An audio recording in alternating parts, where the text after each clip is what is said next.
Yan. Yan ang nararapat. Tumulong ka dito. Hindi yung puro kain lang ng kain. Trabaho ka. Ito si Doggy. Tapos na trabaho. Wala nang ginagawa.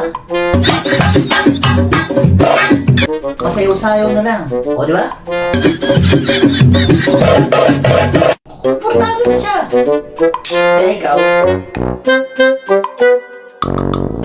gusto mong pasayaw-sayaw ka din?